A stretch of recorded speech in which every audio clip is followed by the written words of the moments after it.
Hey, Not From Boston fans. Before we start this week's episode, there's just a couple of housekeeping items that we want to cover first. This is the first episode of Not From Boston where we've recorded video in person, which is very exciting. However, there was a slight technical glitch at the 28-minute mark where we lost video, and that lasted for about 2 minutes. So from minutes 28 to 30, there's no video. We apologize. Hopefully we can avoid that in the future. Secondly, we do cover the new Netflix series, The Clubhouse, and we apologize if you are not caught up on the show and don't want to hear spoilers, but we did both feel that it was important to talk about the show sooner rather than later. Neither of us at the time of recording, neither Harry nor I, had finished the show yet ourselves, but we still wanted to talk about what we had watched. To that end, we also are going to have a conversation in this episode about Jarren Duran, his mental health, and his attempted suicide. Of course, Harry and I understand that can be very triggering for some listeners. And if you want to avoid that portion of the podcast, we completely understand. It takes place from around 10 and a half minutes into the episode and ends around 26 and a half minutes into the episode. Finally, if you or a loved one is struggling with your mental health or feelings or thoughts of suicide, please talk to a loved one, talk to your doctor. If you need to reach a professional that you don't have access to, please contact 988. That is a national suicide prevention hotline. You can also find resources at NAMI.org. That's NAMI.org. Let's do it. Okay, cool. All right. Welcome back to Not From Boston. Yo. Episode 10. Episode 10. It's like, we've been doing this for 10 weeks already? Who's the best number 10 that the Red Sox have had? I'm trying to think of, first off my head is Trevor Story, because I can't think of anyone else. He looks pretty good now. He looks pretty good, yeah. Who else has worn 10 for us? Let's look it up. I feel like that I should have prepared this right off the bat. Red Sox number 10s. I feel like Trot Nixon wore number 10. He wore 7, right? Yeah. Okay. That was the other number that popped into my head. Uniform numbers. All right, Trevor Story, you win. Ding, ding, ding, ding, ding. All right. Trevor Story Day. Yeah, a lot to talk about. It's obviously been like a pretty... It's just such a crazy... Baseball's such a crazy sport, and there's so much that's come out about the Red Sox. Like, we have the Netflix show, and there's so much stuff to talk about. Yeah, this is a pretty packed episode. I'm so excited to get into the Clubhouse, though, because that show is awesome. Yeah. I'm really enjoying it. Yeah. Yeah, let's get comfy in these. Yeah, dude, we got a new. We're trying the film. Yeah, look at this. I'm gonna put my feet up. I'm gonna be nice and comfy. Also, this says share a Coke with a dude on it. Cool. So, all right, I'm a dude. I'll take it. But yeah. So, do you want to jump into the Clubhouse first? I think so. I think that's gonna take up most of the episode. Honestly. So, I mean, the first thing is baseball is a sport where I feel like you don't see inside the lines too often. Mm-hmm. Like, you don't see. There's news that comes out about so-and-so had a dust up in the clubhouse or this and that, but baseball players, unlike NFL, NBA, soccer, they're not like, a lot of them aren't social media whizzes. They're not like influencers. They're not like, Ohtani is the biggest like influencer in baseball. We know more about him because of the Japanese market than we do any other player. Like Mike Trout's not big on Instagram. I don't see Aaron Judge posting a lot on Instagram. So to get to know these guys at a personal level and see inside their lives, and obviously we'll talk about certain particular things that are really seeing inside someone's life, but it's really cool. It just makes me cheer for them a lot more, you know? Yeah, and it just like, I don't know, really humanized the guys, and you really get to see like how hard it is to be a baseball player, not just because of the physical demands, but the expectations, but also the calendar, like just the just how long you're away from home, away from your family. It's grueling. It's so intense in a way that I think like other sports just don't have. Yeah. And it's really cool to see these guys also like come together and be a family as a group of guys. And like also just it was one of those things like watching it, I was like, yeah, baseball is so much more than a game in a way that like makes me like fall in love with it all over again. I think the fact that they play so frequently, like you said, it's such a grueling season. To me, it does create that family aspect. Like you see those guys. I mean, I know like NFL teams practice every day and stuff, but like you are out there fighting with those guys every day. And listen, let me tell you, people watching. So I went to church with Austin Slater, who plays now, I think, for the White Sox, played for the Giants. And I only met him twice at a Christmas party, but I talked to him about it. And he was like, if you think that there are throwaway games in Major League Baseball, you are very mistaken. He was like, yeah, we can run a lineup that's like all rookies or whatever, but like, let me tell you, we want to win every game. Every team wants to win every single game. It's not like, we won the series. It's a 4-game set. We'll just screw around the fourth one. Like, no, they're trying to fucking 4-game sweep everything, you know? Yeah. So I think it is such a family mentality when you're playing and fighting every day instead of like once or twice a week, you know? Yeah. And it's easy to see, or I think it's pretty interesting to see on the show how, when you do kind of come into hurdles along the way, whether they're like mental or physical, just how much harder that hits for them than it does for us as fans. Like, yes, seeing how like Casas fucking up his rib cartilage, like how much that messed with him. Yeah, and Giolito with his elbow injury story with his. It's devastating. Yeah, dude. Casas, I just want to throw this out there. He's probably my favorite player. Now, Wilyer is still my favorite player, but I love Casas. He's such a weirdo in the best way. Like, I love him. I think, like, the first scene where he's sitting and getting his nails painted and stuff, I'm like, let's fucking go. I love him. So weird seeing him hang out with, like, Cutter Crawford a lot. Like, I was like, that's not a duo that you ever would have expected. Yeah, but it's cool. Him and Duran, when Duran's Bronco stops working, was also so pretty wild. But I think, like, Duran's like trying to like help like fix the car, and Casas like just immediately is like, I'm gonna call somebody. Like, I want to do this. I think it's so interesting though, because like this phrase was thrown around in the documentary, and I've read it before, but like baseball more than other sports, I think, will eat you alive. Again, because you play every day. Like, I've never played a sport where you can have 3 really good games in a row. You can go 3 for 4 with a home run 3 or 4 games in a row, and then have 2 golden sombreros, 0 for 4s, or just even like 0 for 4s, ground outs, pop-up strikeouts. And all of a sudden your spot is on the line. You're like, fuck, like I'm not hitting what you're like, the slumps and the streaks just, so it takes some serious mental toughness to play baseball. No, for sure. I also gotta say, like, I will get to the guy who's like, I think like the story the most, like flowers, and who's been in the headlines the most, but the guy who deserves his flowers the most from this, like coming out looking amazing, is AC. I was gonna say, dude, he is like the best manager in the game. I think he's got the perfect blend of like, he's clearly a player's manager. Yeah. Like the guys, and we talked about it earlier, like the video of the guys golfing in the clubhouse and stuff. Like, they love him. Yeah. But he's a freaking genius.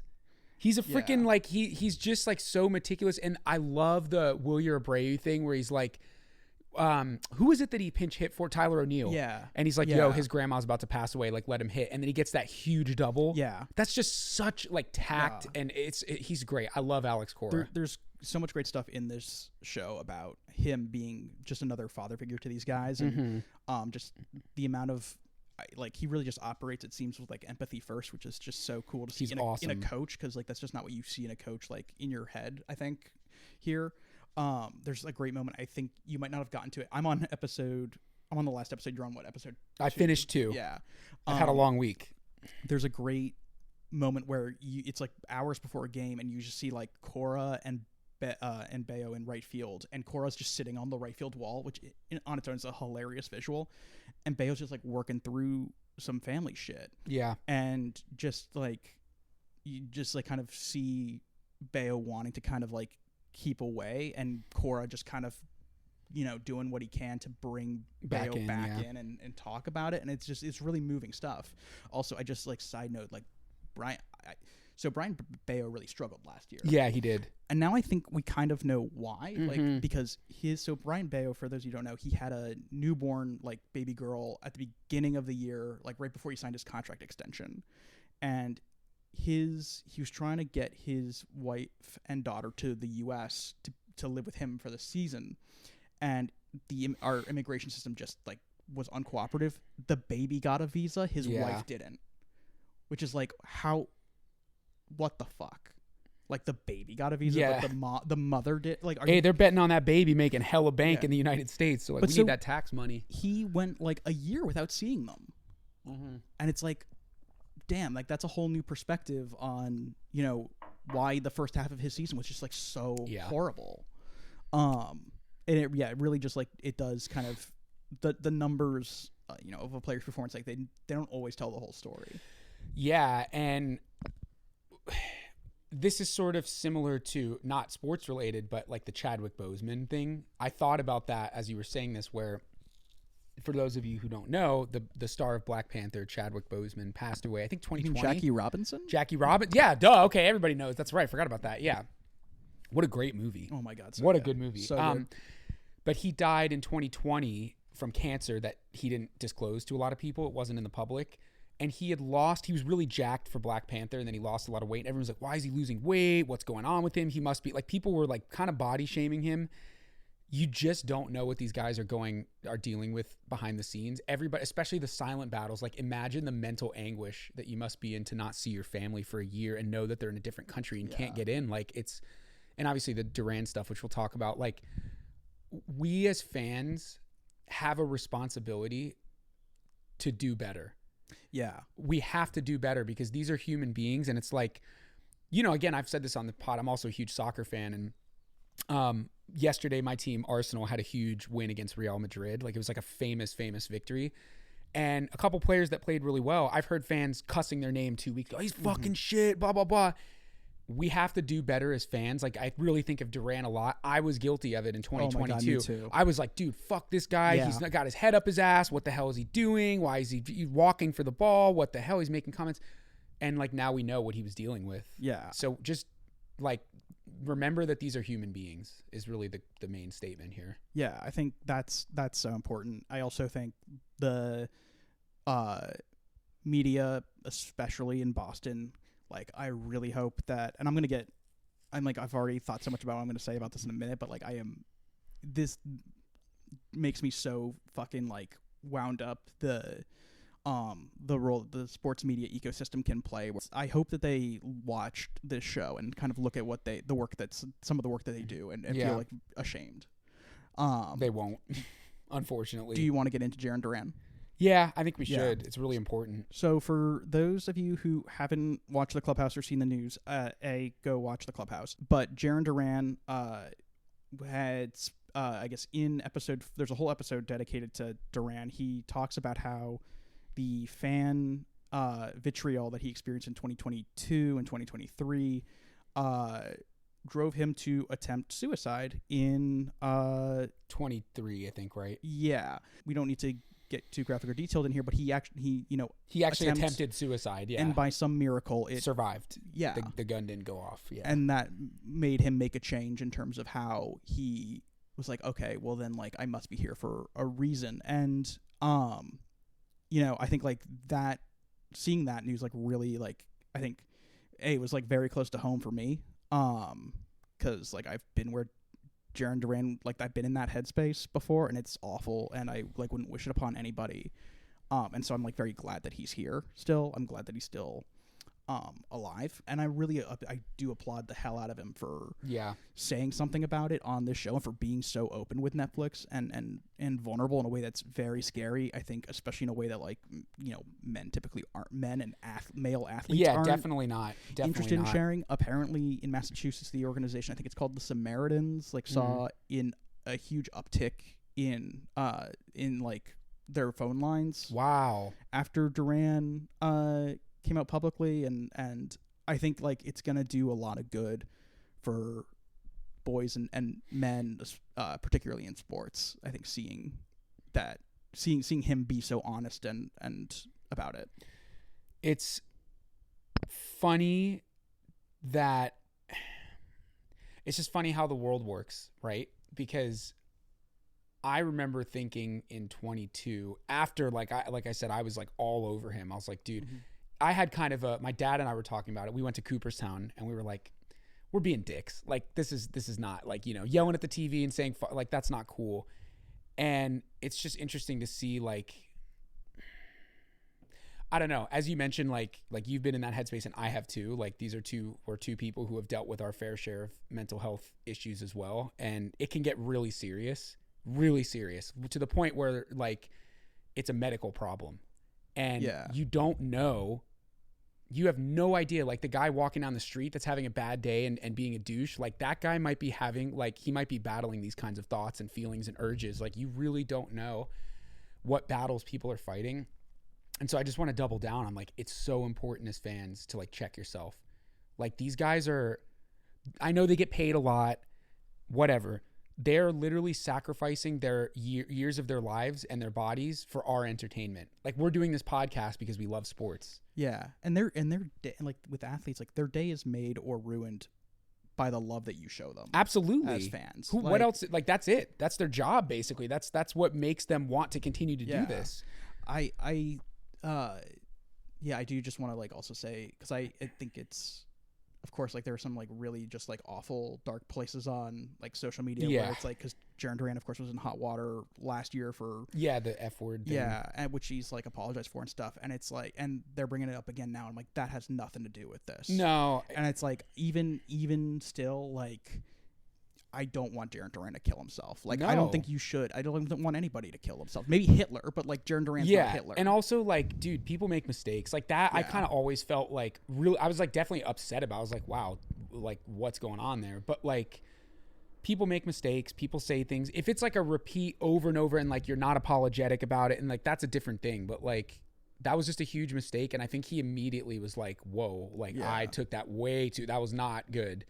Yeah, but I think, I mean, you'll kind of see more. I apologize because I'm about, like, I feel like we're spoiling a bunch of this actual episode for you. But with like learning kind of more about Jarren Duran on this show, there's just like I really feel for him, because he really struggles with like his confidence and his like self-image, and he's always telling himself like, oh, I'm not good enough, like I don't deserve to like have what I have. And it's like, and it's so funny because like, I mean, it's not funny, but watching the show and like you get to the All-Star game and he's an All-Star and he's there and he's like, Aaron Judge is here, Mookie Betts is here, like what am I doing here? I don't deserve to be here. And I'm like, dude, just like for 1 second, like please, enjoy yourself. Like you should be proud of yourself. And it's really heartbreaking, I think, to see him like deprive himself of that. Yeah. And I think the show kind of gets into like what his relationship was like with his dad, who really pushed him to be the best at baseball, but in ways that were just like really bad, like just like throwing baseballs at him. And like I think doing things that really made him feel like he wasn't being good enough. You can kind of see the show does a really good job in helping you connect the dots between how Jarren got to this place, this really dark place. And it is like, I mean, I'm not gonna like on this like random podcast like tell Jarren Duran's dad like, oh, you sucked as a dad or whatever. Like that's not my place. But I do think like the takeaway from watching that is like, we as like, to like all the fathers out there who raise sons, like you have to be better. Like tough love is not actually what you think it is, and it's going to collect and snowball into a much harder thing. Yeah, and I just want to throw this in there. This is really important for those of you who listen or come across this at any point in the future. If you feel like you are struggling with anything like this, you just dial 988 on your phone. Yeah. That's the suicide hotline. It's really important. Again, you said this, and I think it's really important, especially for men. Please get help. Yeah, I think we're both people who have been in places where we've needed help, and I've definitely been one who's been like, I can just power through this, and like it doesn't get better until you get some help. So like, yeah, we have to get more comfortable not feeling. Tell your friends, tell your family, like, yeah. So I just wanted to throw that out there. It's 988. That's the number you dial, and you can also. I think Google AI has like a chat now that you could message with somebody if you're feeling like struggling with suicidal thoughts or something. But so I would encourage you to like seek out a person. Yeah, definitely. And also just like you do have friends and family who will come to you if you ask for their help. Like that's a guarantee. You have a friend or a family member who will come to you if you say I need help, like for sure. Yeah. Like never a doubt. But yeah, as men, like we do have to just stop feeling bad about how we feel. Like, yeah, feelings are part of the human experience. And whoever said that we have to be, you can only be strong or vulnerable is a fucking liar. Yeah. Like, you can be both those things, and you should. Being vulnerable is very strong. That's one of the most, it's so funny for like a guy who appears just like so masculine, right? He's so like buff, but his strongest attribute is being this vulnerable about what he was going through, because that's like, dude, like you said, the uptick in calls and people reaching out. What's the organization called? I think it's called the Samaritans. I'll correct this in post if I'm wrong about that's that. So cool. I mean, that's like, that's actually the strongest thing you can do is tell people what you've been struggling with. And these guys aren't robots, like, they're people. So, and according to Alex Spear, this came up in one of the episodes, apparently, because like Boston was a little bit ahead of the curve in providing mental health services for players, and other teams around the league have kind of followed suit. But apparently teams can use like mental health experiences against you in arbitration. What? Yeah. Like, that's fucking crazy. And so it, like, apparently, like, some players are like, there's a little bit of hesitancy to seek out mental health care because they'll be like, oh, they think I'm a liability or something, right? And fuck that. And that's just like, that's outrageous. I mean, I'll share a quick story that I was thinking of when I was watching the Duran stuff. But do you remember? I think we might have talked about it in this podcast a little bit. Do you remember Austin Meadows? Yes. Rays and then Tigers. Yep. He's out of baseball because his mental health got so bad. He had crazy anxiety, and like he talks a lot about his experiences of like not sleeping, panic attacks on the field, trying to find a medication, and then not feeling like he wanted to, go to therapy. And he said he's doing much better now, but like he's not in baseball currently. I don't know if he's planning on coming back, but like that I think was a thing. Like he didn't want to go to therapy during his playing time because he didn't know how it would be received. That was something that he talked about. And it's like, again, this is like a medical problem. If it's that level where you like are not eating, sleeping, having panic attacks, like you have to seek help. And so the fact that teams are using that against the players, I mean, it's like, would you use it against I guess they do though. If you injure yourself, they're like, oh, well, you're used goods, blah, blah, blah. So fuck the business side, man. This is one of those gross cases where like the business side is nasty, awful.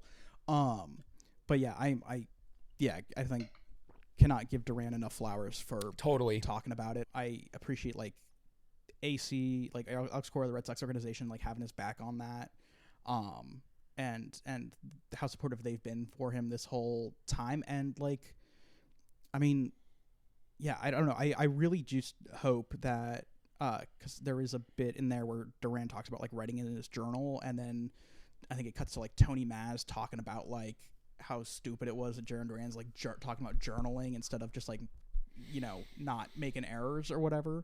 And it's like, I hope Tony Maz, like, I hope you don't sleep well at night.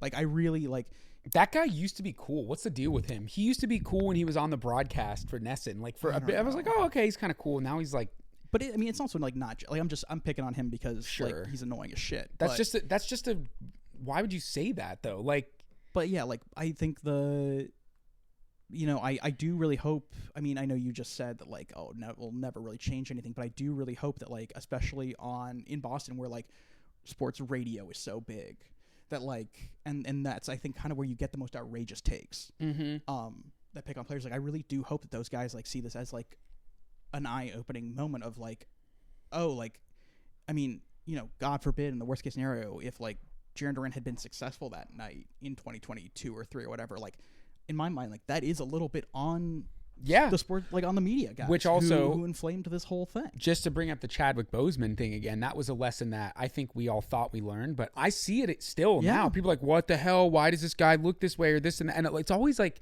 I think with men, it's really easy to shit on other men. Yeah.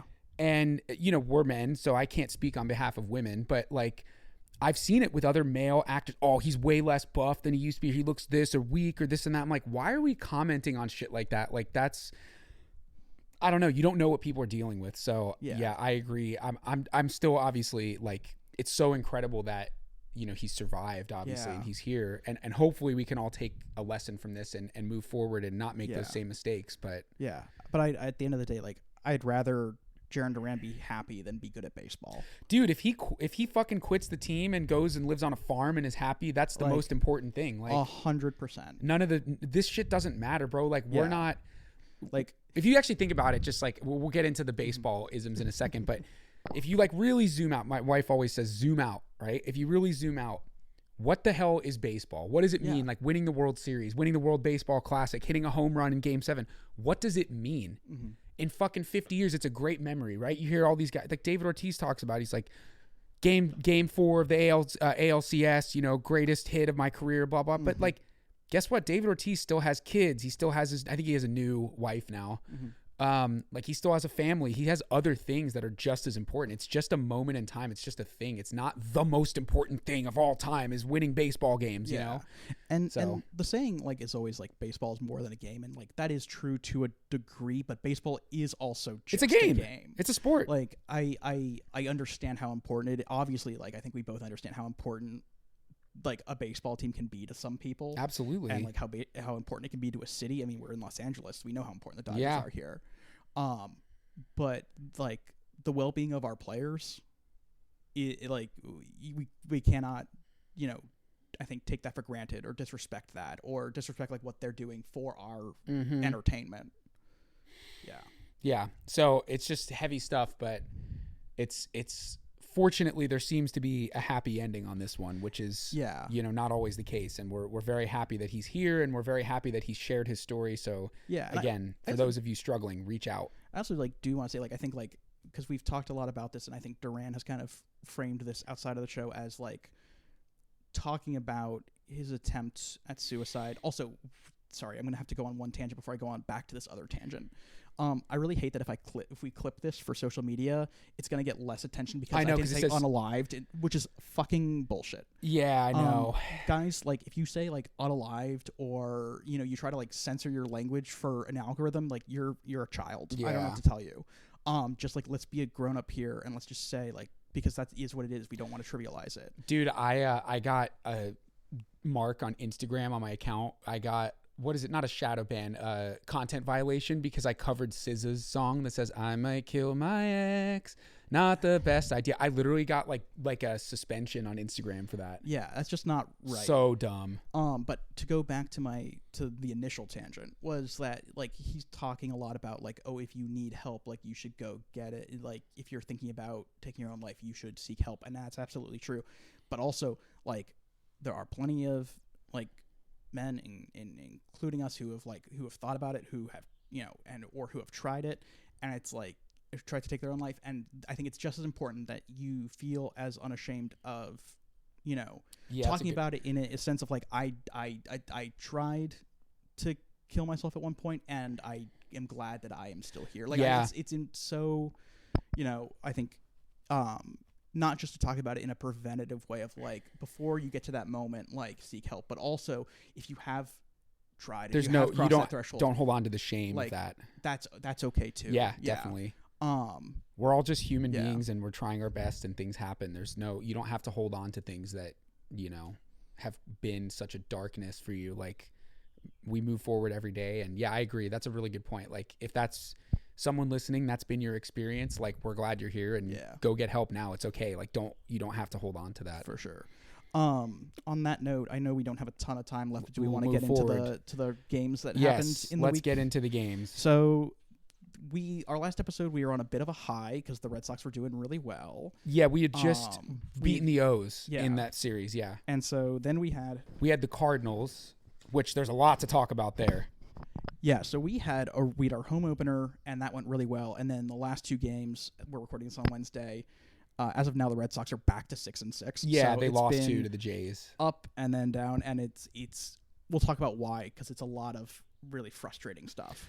But let's talk about the good. The good has been really good. Wilyer Abreu, dude, what is up with that guy? What a beat! I am. What is he eating? So sorry that I was on the train of trade Wilyer Abreu. I just want to take credit. Yep. I just want to take credit. I knew it. I remember watching him last year, and I was like, this guy is one adjustment away from being a fucking star. He's going to be an all-star. Yeah. I mean, he's amazing. It's also just so funny because it's like this only makes our outfield situation more complicated. Yeah, I mean, he has to stay though. But like, yeah, no, it's incredible. He's just had unreal bat to ball skills. He's hitting over 400 right now, and his on base percentage is like 650. It's 524 right now. Okay, yeah. that's crazy. No, it's still crazy. If good. you're getting on base, because they played, we're 6 and 6. 6 and 6. So in 12 games, he's gotten on base 50% of the time. That's fucking crazy. Yeah, and no, he's just been like totally outstanding. And how about his catch out there? That dive, the forward dive. The dive, but I was going to talk about the throw. Oh.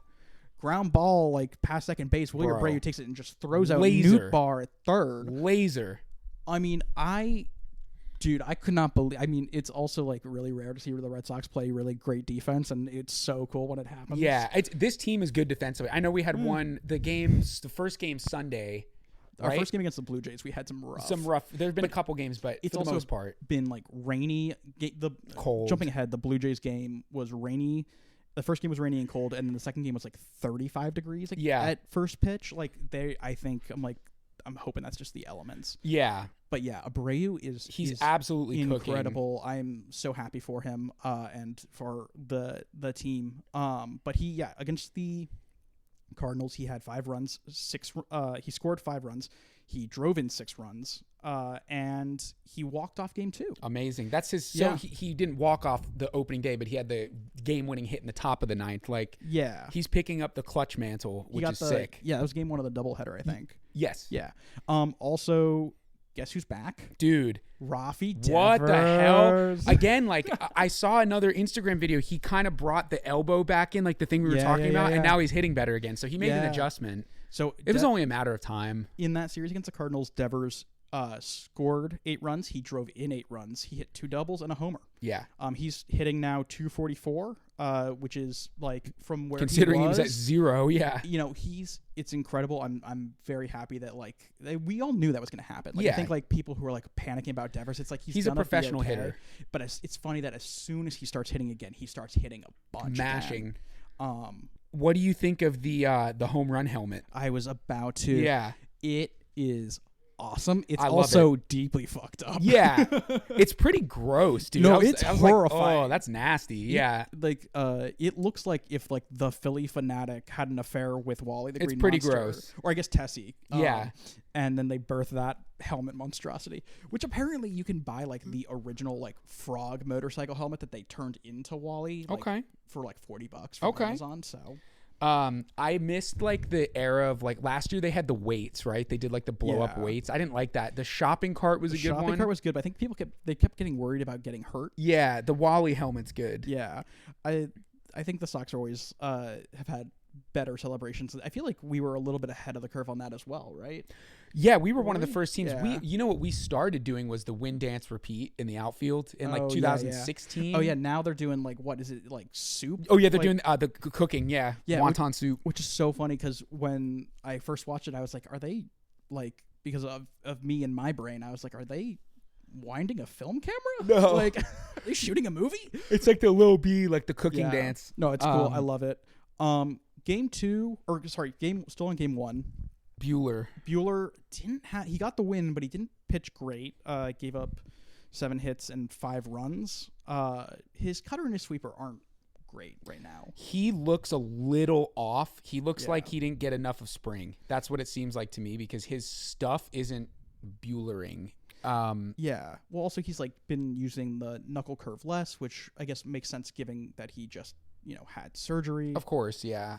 But I think he's still trying to figure out what kind of pitcher is he now post Tommy John? Because his velo is definitely not what it used to be. Yeah, it is. I think he's pumping. He used to throw like 97, 98, and I think he's hitting like 94, 95. So that makes a difference to people listening who are like, well, that sounds like the same. In baseball world, from 60 feet, 98 versus 94 is like. It's like a different pitch. 94 looks like batting practice to a lot of guys now. Yeah. 98 is like, oh shit, Cooper Criswell also gave up 3 runs in game 1. He also then gave up 5 runs in game 3 of the series. Criswell's not pitching well. I think the changeup and the sweeper, I think, are both looking a little bit off. They're just kind of landing in the meaty part of the zone. He kind of grabbed that last spot, right? Yeah. So he has options. I'm sure he'll go down if this continues, but I'm not necessarily surprised. Like, it never works out where like everyone is just fucking lights out, you know? Game 2 was Sean Newcomb, and he also left a lot of pitches in the zone. Which, let me just say, St. Louis can hit. Yeah, they can. That guy, what's his, Herrera? Yeah. Dude, Ivan Herrera, the catcher. Bro, he was bombing to opposite field. Like, what the hell? Him, Nootbaar. They can hit. Arenado was hitting. Yeah, I mean, it was. They're not as bad as I thought they would be. No, I mean, their pitching definitely is horrible, but there's a chance that they'll be like a 500 club, you know? Yeah. So, and then game 3, Hunter Dobbins made his major league debut. Yeah. 5 innings, 8 hits, 2 runs, 2 walks, and 5 Ks. Not bad. No, it's solid. He came up for a day, pitched because it was a doubleheader, and then went right back down. Worcester. Yeah. But yeah, overall, I think there was definitely also, because the game 1 was, I think, 13-9, and it was a much closer game than it needed to be. Yeah, we were up 6-0 at one point, I think, or 6-1 mid game, and that's when Herrera hit that bomb. Oh my god, dude! When you see a major league player hit a backspin fly ball to right into the, I mean, that went over the bullpen into the bleachers. I was like, yo, that's like JD Martinez kind of power. But we did have some defensive misplays. Yeah, definitely. Well. And I want to point it out again, the base running. The base running, oh my god, our base running is terrible. Horrible. And I think like it's hard to talk about the Blue Jays series, partially because at the time of recording we're halfway through. Yeah. Also partially because like I think it's hard. Those games were messy losses, but it's hard to judge them because it was so cold and wet. Yeah. That, like, it's like, oh, is this indicative of how this team actually is, or like is it just like hard to play baseball when it's 35 degrees? Yeah, and we'll get into a little bit of Blue Jays talk later, I'm sure. But I went to a series. It just reminded me, 2018. I went to the first series against Baltimore, which was in late March, and it was 22 degrees, and there was literally frost and ice on the field. We played like shit. I think we won 1-0, but like lots of errors, lots of sloppy. Like, it's hard. Yeah. So, you know, I would like, it's a 4-game set with them, right? Yeah. So ideally we split. And then we headed to Chicago, which is nice. Yeah. But yeah, I mean, the Red Sox, it's unfortunate because I feel like we're seeing a lot of the same issues we saw last year and the year before, where, you know, there are just some unearned errors. Like some mistakes defensively or on the base paths. Because game 2, Crochet pitched, and I think you probably wrote it in here. I think he only had 1 or 2 of his runs were earned, right? He had 4 runs allowed, but only 1 of them was earned. So that's crazy. So his ERA is still 1.4.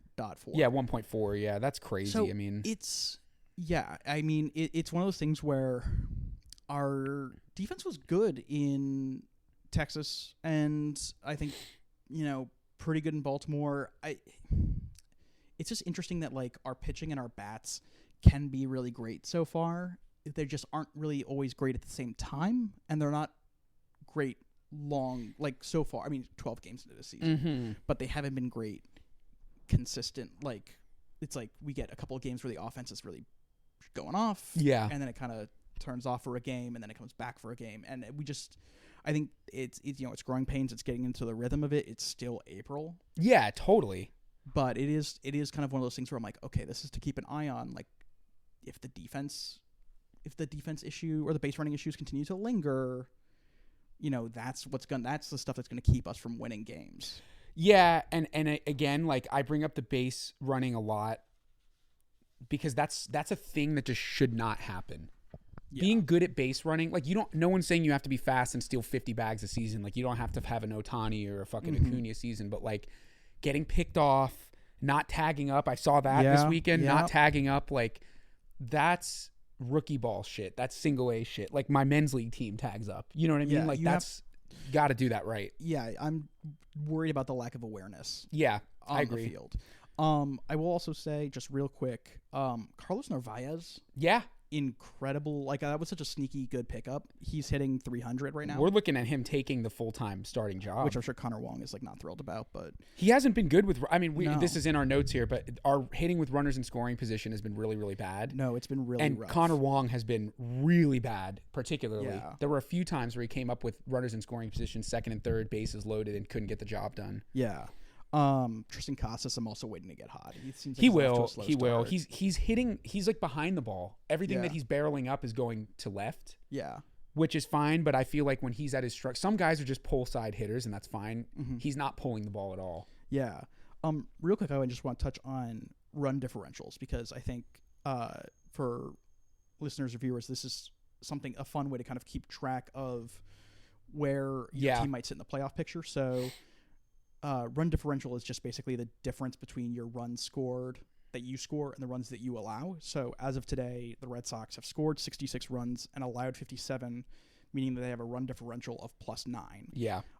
This is important just because teams with negative run differentials rarely make the playoffs. Two teams, the Diamondbacks and the Marlins in 2023, the 07 Diamondbacks. The only team to win a World Series with a negative run differential are the 1987 Twins.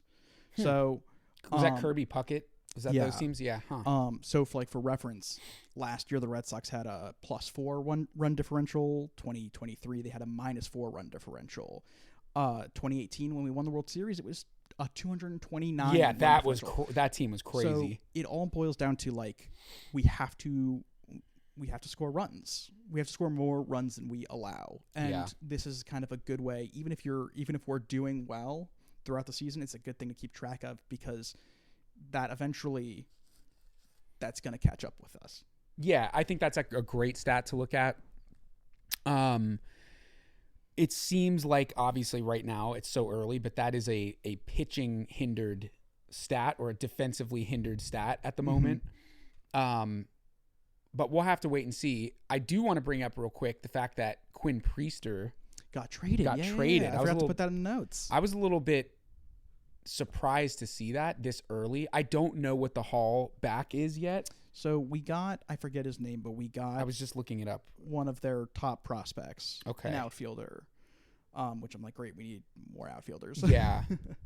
But we also got a draft pick from the competitive balance round. So it's like the round in between rounds 1 and 2, which is great for us. It also gives us more money in the draft pool. Yes. And then we get a player to be named later, which could also be good. I think it's great. I mean, we have, I think, pitching depth now that Breslow was allowed to kind of cook this past offseason and everything. I know the Brewers are in dire need because they just got hit with a rash of pitching injuries. So overall, I like the deal. I think I do think that the draft is still important for us. And I look forward to kind of seeing what we can pull off there. Yeah, I think so. I mean, I think Priester was a guy who was going to be used in non-high leverage situations. Yeah, but now we've seen Hunter Dobbins. Right. It's like, okay, we can... Every club has like a yo-yo guy. Yeah. Goes up and down and is kind of... Priester was in AAA, right? Yeah. I'm not surprised to see it happen, but I don't know. Prospect trades are really interesting. Obviously, they've worked out really well for us recently, but anyway, we'll have to wait and see. Did you see the alleged City Connect jerseys that we're gonna wear? The green ones? The green ones. Yeah, I mean, I like them. I love them. I've seen some horrible City Connect, which is we'll do the rose and the thorn thing. Yeah. One of mine is going to be related to that, but some of these City Connects, I'm like, woof. But I love the green. The Red Sox in the green is great. Yeah. I like the Red Sox font matching the super dope monster. It looks so Is that good. confirmed or was that just a leak? So it was a leak, but it was a leak with other. So I guess it was a leak with a bunch of other new City Connect jerseys. Yeah. Amongst them was the Astros jersey, which they have announced. Okay. So it was like, it's probably it then. Yeah. Which is cool. I'm into that. I don't know what the pants are going to be, but we'll see. Because I know we're tight on time. Let's hop down to the one piece of MLB news that I thought was worth. We have to talk about Vladimir Guerrero Jr. Yeah. So Guerrero Jr. 14 years, $500 million. What does that turn out to be? 35, I think, AAV. For a first baseman, that's a really, really good deal. $0 in deferred money. Yeah. I am shocked. I'm stunned. I couldn't believe it. Could not believe it. Because he had a very clear negotiation window, which I guess Crochet did too. And they always say that shit. I think Bogarts is the only one I've ever heard who actually adhered to his window. But I'm shocked. I'm I'm really shocked that he wants to stay in Toronto. I know. That's what I'm like. I'm very curious about what the long-term plan is for the Blue Jays. They must have sold him something good, because I think that means Bichette's gone. Yeah. Right? Because I don't think they can afford to keep both of them. Well, so either they're going to like kind of go the Mets route and like dump a bunch of money in to acquire talent, or they're going to have to rebuild. Like I'm confused about the long-term. Yeah, I don't really get it. The Blue Jays, but I guess if Guerrero wants to be there, then that's great. He is a native from Toronto. So, Yeah. I'm a little bit was hoping that he would show up. Yeah, Yeah. for sure. But Casas will come good, you know? So I don't know. It was definitely unexpected. Also, $500 million is just fucking crazy. Yeah, a first baseman getting that kind of money, I think, is unusual. But he's like one of the best hitters in baseball. Yeah. So It definitely, I agree. It definitely disappointed me, because I had that little 10% of like, maybe we'll get him, but yeah, that's baseball. And that just means, so you know what I'm curious about? I would love to just look it up real quick before we get into the final piece here, is what does that leave the remaining free agent pool for next year? Like, because he was the big guy. Yeah. Bichette, I think, is one. Free agents 2025 MLB. Potentially Alex Bregman. I really would be surprised I know. if he gets out of $40 million. He's going to be a great player this year, but that would be. He's not going to get more than $40 million AAV. No one's giving him that. Kyle Tucker. Oh yeah. So Kyle Tucker has 14 hits. He's tied for second Yeah. in Major League Baseball. He's hitting like 400 right now. I think the Cubs will. They re-sign should him. extend him. I think they should just give him $400 million right now. I saw Chris Rose talking about it, and I agree completely with what he was saying. Like, just hand him the bag. That guy's a fucking stud, bro. He can hit. Yeah.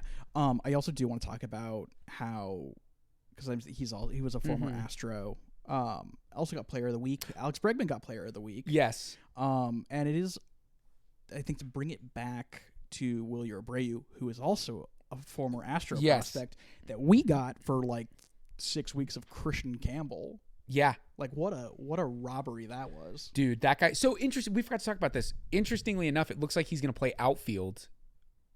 Christian Campbell is going to play out in the outfield. Oh, yes. When Hamilton plays. Yeah, when Hamilton's at second. Hamilton's good, so I kind of get it. I think that he's just not going to get a ton of time. I think it's temporary. Yeah, because Sedon is a dog out there in center. Yeah, but he's not hitting well. No, but man, he made a crazy catch yesterday, 2 days ago. So I think, it'll be when Hamilton's at second. I think that kind of changed. That all changes once, Yoshida comes back or Anthony comes up.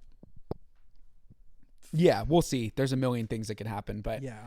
Do you want to do the rose and the thorn? Yeah. So I was thinking for this because I know, at least when we're with our friends for Sunday dinners, it's like, what is the, good thing about our day or a week, and what was a bad thing about it? I think to kind of tweak it a little bit, because I liked your hot or not thing. Who in baseball gets a rose and who in baseball gets a thorn? I love it. Okay. Do you want to go first or should I go? I mean, I think Jarren Duran gets a rose. Yeah. I think that one's that's great. Yeah. Easy. And then I think the Boston weather gets a thorn. Oh, bollocks. For just being cold as fuck. They're all wearing those hoodies, those weird like black hoodies. They look like they're robbing banks. They look like they're in the freaking town. So mine great Boston movie. Great movie. Yes. Mine are not Red Sox related. The New York Mets get the thorn. Why? For a gray top and white pants City Connect uniform. Gray top. No, those are atrocious. And white pants. I'm going to say it again. Gray top. I'm wearing a gray shirt, but I'm not playing baseball right now. What the hell? I was like, yo, y'all look home and away right now. This is wilding out. I also just think it was a really poor choice for their City Connect jerseys to be NYC. I get the Yankees aren't going to do a City Connect jersey, so you might... Right. But, like, the Mets, like, the whole thing about the Mets is that they're Queens. They're the Queens team. Right. If you live in Queens, you're a Mets fan. Like, you should have paid homage to Queens. Yeah. I really just didn't like it. And the sort of subservient level thorn is Edwin Diaz, who... He's still pitching okay, but man, he is throwing the ball way slower than I've never seen him throw that slow. I was like, whoa. So get it together, Edwin Diaz. I hope you're doing well, by the way. I hope you're doing well. We're not going to do that. Yeah, we're not going to be douches.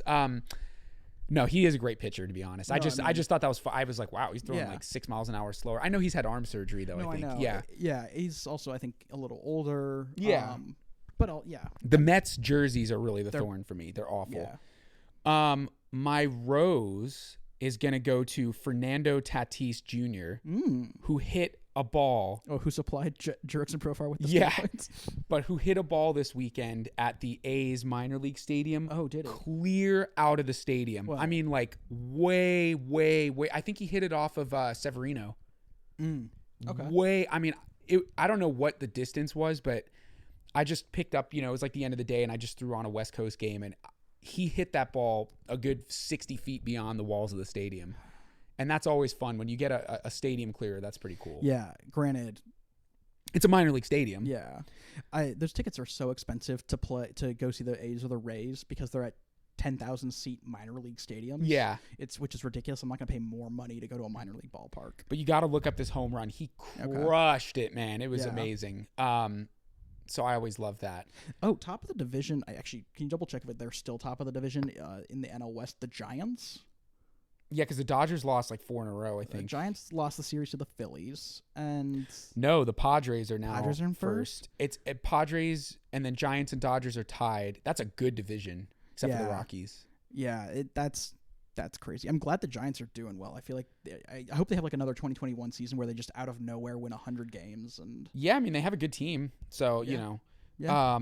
Anyway, I just had to bring attention that I saw that the other day and I was like, holy Moses, he just crushed that ball. No, yeah, for sure. Cool. All right. I think that's everything for today. Definitely check out the Clubhouse on Netflix. I need to finish it. We're not getting paid by Netflix to say that, but you should still check it out. You're not? Also, Netflix. Yeah, Netflix, you can pay us. You can pay us. And then also remember to follow us on Instagram at Not From Boston Pod. Spotify, Apple Music. We are on YouTube now. And subscribe to our Substack for, fun getting things. this in your inbox. Yeah. Yeah, I don't know. All right, guys.